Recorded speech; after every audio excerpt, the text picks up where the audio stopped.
কিশোরগঞ্জের হোসেনপুরে চলছে ভ্রাম্যমাণ ভূমি সেবা কার্যক্রম। এর ফলে খাজনা খারিজ সহ ভূমি বিষয়ক যে কোনো কাজে খরচ ও সময়ের অপচয় কমেছে। এছাড়া দালালদের দৌরাত্ম্য কমে যাওয়ায় স্বস্তি জানিয়েছেন স্থানীয়রা। ডিজিটাল পদ্ধতির মাধ্যমে ভূমি ব্যবস্থাপনার কাজ সহজ করতে 11 অক্টোবর দেশে প্রথমবারের মতো ভ্রাম্যমাণ ভূমি সেবা কার্যক্রম চালু হয় কিশোরগঞ্জের হোসেনপুরে। উপজেলা সহকারী কমিশনার ওয়াহিদুজ্জামানের উদ্যোগে 6টি ইউনিয়ন ও একটি পৌরসভায় সপ্তাহে 2 দিন চলছে এই কার্যক্রম। কোনোদিন গাছের নিচে আবার কোনোদিন রাস্তার পাশেই অস্থায়ীভাবে তৈরি করা হচ্ছে ভূমি অফিস।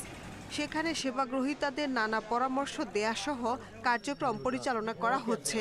উপজেলা সহকারী কমিশনার জানান, হয়রানি ও দালালদের দৌরাত্ম্য বন্ধ করে গ্রাহকদের কাছে সব সেবা পৌঁছে দিতেই এই উদ্যোগ।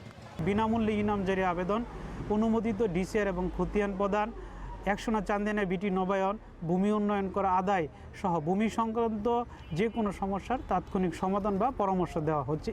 ভ্রাম্যমাণ ভূমি অফিসে বিনামূল্যে নামজারি আবেদন, শুনানি, ডিসিআর ও খতিয়ান প্রদান, ভূমি উন্নয়ন কর, অর্পিত সম্পত্তি নবায়ন সহ সব সেবা ও পরামর্শ পেয়ে খুশি স্থানীয়রা।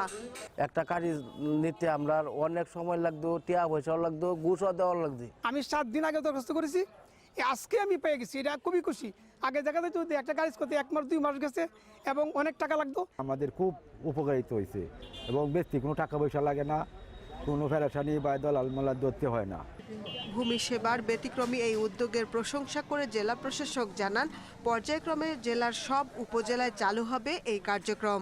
মধ্যস্বত্বভোগী বা দালালদের কিন্তু দৌরাত্ম্য একদমই কমে গেছে, নাই বললেই চলে, এবং মানুষ কিন্তু অত্যন্ত আনন্দিত, তারা খুশি যে যারা অতি সহজেই কিন্তু তাদের বাড়ির কাছেই এই সেবাটা পেয়ে যাচ্ছে।